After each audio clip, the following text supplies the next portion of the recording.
Security risks. Do not admit. Those words were slashed in thick, aggressive red marker across the school portraits of my 6-year-old son and 8-year-old daughter. The security guard shoved the photos against my driver's side window, blocking my path into the estate. "I'm sorry, ma'am," he said, refusing to lift the gate. The bride gave us strict instructions. She said these individuals would ruin the aesthetic. I stared at the red ink defacing my children's smiles. Inside those gates, the $75,000 wedding I had personally paid for was starting. The music was playing, the champagne was pouring, and my family had labeled my children enemies. I didn't argue, I didn't beg, I didn't cry. I shifted the car into reverse. Drop a comment and let me know where you're listening from and what time it is for you right now. I'd love to know who's part of our community. My phone vibrated against the passenger seat, buzzing like an angry hornet. I glanced down. Dad flashed across the screen, followed immediately by a text preview.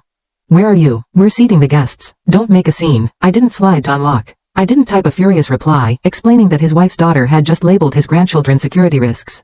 I didn't scream at the windshield. Instead, I tapped the contact favorites list and pressed the name directly below my father's.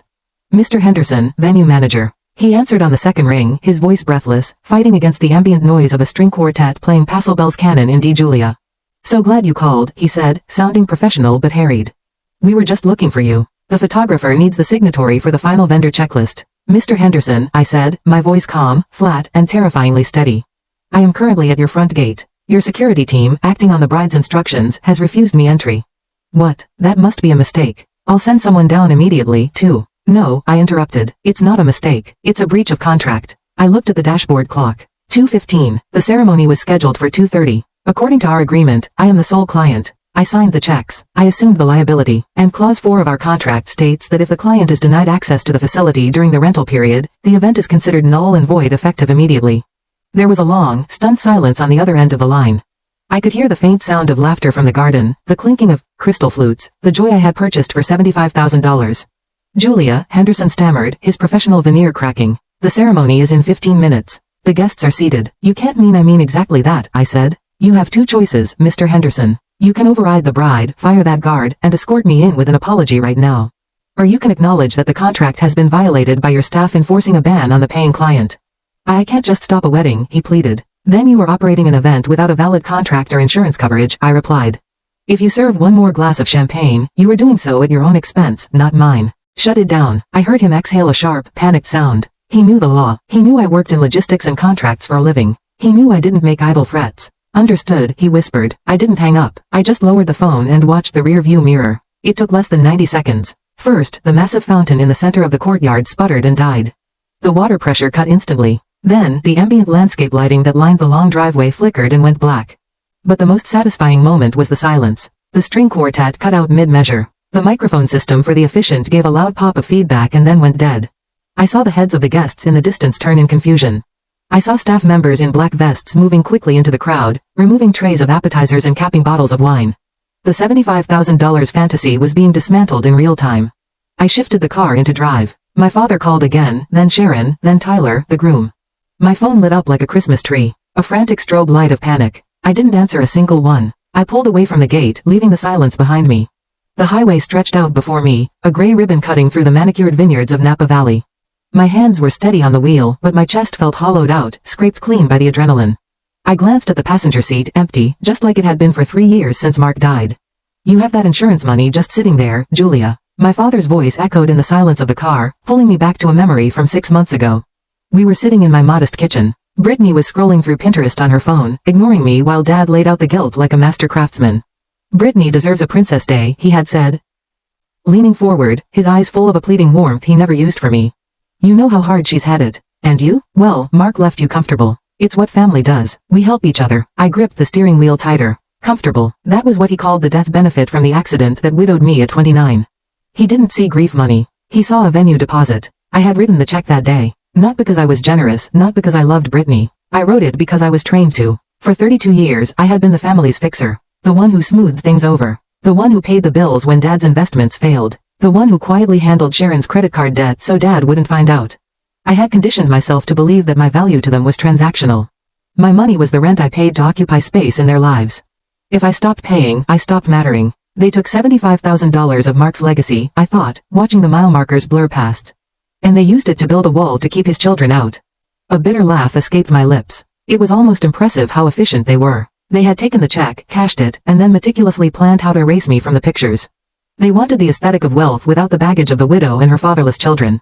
But they forgot one thing about the fixer. We know where the bodies are buried because we dug the graves.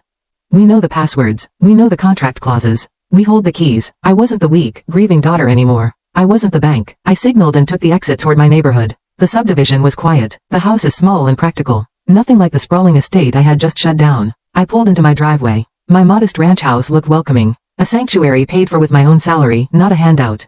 I turned off the ignition. The engine ticked into silence. Inside my head, I felt a heavy rusted door slammed shut. It was the vault. I had finally canceled my subscription to their love. I stepped out of the car, the cool afternoon air hitting my face. I didn't feel guilty. I felt lighter. I unlocked my front door, the sanctuary of my unpretentious life. But the noise followed me inside. My phone, still clutched in my hand, was vibrating so violently. It made my palm numb. It wasn't just ringing, it was detonating. I tossed it onto the kitchen island. It skittered across the granite, the screen lighting up the dim room. Dad, Dad, Dad, Sharon, Tyler, Dad. I pressed the speakerphone button for the latest voicemail. My father's voice filled the kitchen, not worried but commanding. The voice of a man who had never been told no by his daughter. Julia, pick up the damn phone. Henderson says you canceled the contract. Tell him it was a misunderstanding. The caterers are packing the vans. You need to fix this now. Do not make me come over there. Fix this, the mantra of my existence. Before I could process it, another message played. This one was from Brittany. She wasn't crying, she was screeching, the sound distorted by the microphone peaking. You jealous miserable witch. You think because Mark died, you get to ruin my happiness? You can't stand seeing me happy because you're a lonely, bitter widow. Everyone knows it. I hate you. The words hit me like a slap. She didn't attack my actions. She attacked my grief. She weaponized the worst tragedy of my life to justify her tantrum. Then a notification pinged at the top of the screen. Brittany is live. I shouldn't have tapped it, but I did. The video feed loaded. Brittany was standing in the parking lot of the estate. The beautiful fountains lifeless behind her. Her mascara was running in artistic streaks, perfect for the camera. She was screaming into her phone, holding it selfie style. My sister hacked the venue system, she wailed to her followers. She stole the money. She's mentally unstable and she shut down my wedding because she's jealous of Tyler. She's trying to steal the refund. Please, if anyone knows a lawyer. My hand started to shake. The old panic flared in my chest, the conditioned response of the fixer. I went too far. They're going to destroy me. I have to apologize. I have to write a check. I have to smooth it over. I reached for the phone, my thumb hovering over Dad's contact. I could call Henderson back. I could pay a rush fee. I could save them. Then I looked up through the archway into the living room. I saw Leo and Maya. They were building a fortress out of couch cushions, laughing as they fortified the walls against imaginary dragons. They were messy. They were loud. They were joyous security risks. I source do not admit Brittany hadn't just banned them. She had dehumanized them. She had looked at my children, the only pieces of Mark 1 had left, and decided they were garbage that would spoil her photos. The shaking in my hands stopped. The fear evaporated, replaced by a cold, heavy steel in my spine.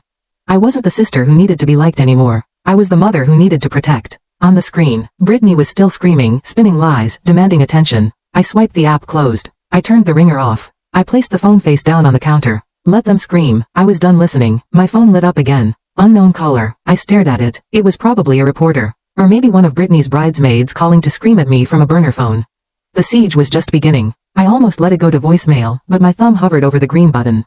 If this was the police calling about the venue contract, I needed to answer. This is Julia, I answered, my voice sharp, ready for a fight.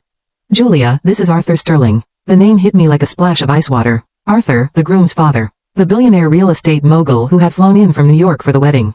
The man Dad had been desperate to impress for 6 months. Mr. Sterling, I said, my grip on the phone tightening. If you're calling to threaten me with a lawsuit, please direct it to my email. I have the contract. I'm not calling to sue you, he interrupted. His voice wasn't angry. It was dangerously quiet. I'm calling because I just watched 300 people get evicted from a vineyard and your father is currently telling anyone who will listen that you had a psychotic break. I want the truth. Why did you shut it down? I hesitated. This man was powerful. He could destroy me with a phone call. But I had nothing left to lose. I shut it down because I paid $75,000 for a wedding I wasn't allowed to attend, I said. And because your future daughter-in-law instructed the security team that my 6-year-old son and 8-year-old daughter were security risks who would ruin her aesthetic. There was a silence on the line so profound I thought the call had dropped. She, what? Arthur asked, the calm in his voice fractured. She gave the guards photos of my children. I said, the words tasting like acid, she wrote, do not admit. Across their faces in red marker. I saw the photos, Arthur. I saw them 5 minutes before I made the call. I heard a heavy exhale followed by the sound of a car door slamming. My son, Arthur said, his voice dropping an octave, is currently in a limousine with that woman trying to comfort her. He thinks you're the villain. I know, I said. They all do. Not anymore, Arthur replied. I just turned the car around. Mr. Sterling, I listened to me carefully, Julia. He cut in. You are at your house. Stay there. Do not open your door. I have a private security detail. My personal team en route to your location right now. They are 12 minutes out. Security? Why? Because I know people like Brittany and your father. When they get desperate, they get dangerous. And right now, they are very desperate. I felt a chill run down my spine. He was validating the fear I had been trying to suppress. And as for my son, Arthur continued, his voice hardening into the tone of a man who moved markets for a living. He has a choice to make. He can annul this marriage by sunset, or he can find a new job, a new trust fund, and a new father. I don't tolerate cruelty to children. Not in my business and not in my family. Thank you, I whispered, my voice finally cracking. Don't thank me, he said. You didn't ruin a wedding, Julia. You stopped a merger with a monster. Lock your doors. My team is coming. The line went dead. I looked out the front window. The street was empty, quiet, normal. But the air in the house felt charged, heavy with the approaching storm. The private security team was 12 minutes out. 12 minutes. I paced the living room, checking the window every 30 seconds. My phone was silent now, but that worried me more than the ringing. It was the calm before the impact. Then a text popped up, not from family. Mr. Henderson, venue manager. Urgent. Brittany and your stepmother are in my office. They are demanding I process the refund immediately to a card they provided. My blood ran cold. I immediately called him back. He answered on the first ring, his voice low and shaky. Julia's event manager, Henderson, whispered in panic. Her stepmother and stepsister were claiming she stole the money, waving a fake power of attorney and demanding a refund to their card. Julia shut him down immediately. Refunding anyone but her would be wire fraud. A felony on $75,000. She emailed proof of payment and ID, warning she would sue him and destroy his business if he processed their card. Henderson finally pushed back, told them police were called, and the women stormed out in fury. Minutes later, they appeared at Julia's home. Her father, stepmother Sharon, and Brittany in a filthy torn wedding dress. They pounded on the door, demanding she fix the situation, screaming that she owed them through her doorbell speaker. Julia refused, listing 6 months of bills she paid for a wedding she was banned from. When they wouldn't leave, she threatened police. Brittany snapped first, shrieking. She grabbed a landscaping rock and hurled it through Julia's living room window. Before she could throw another, Arthur's private security tackled her. Police arrived. Brittany was cuffed and arrested for vandalism and attempted assault. While her parents watched helplessly from the lawn, Arthur arrived, informing Julia his son would file for annulment and praising her composure. Her father and stepmother were escorted off the property without a word. Inside her house, Julia received the bank notification. $75,000 refunded. Her children asked if the bad noise was gone. It was. They ate cold pizza together amid broken glass, and she finally blocked all 3 family members from her phone. Julia realized what she had really bought. Her freedom.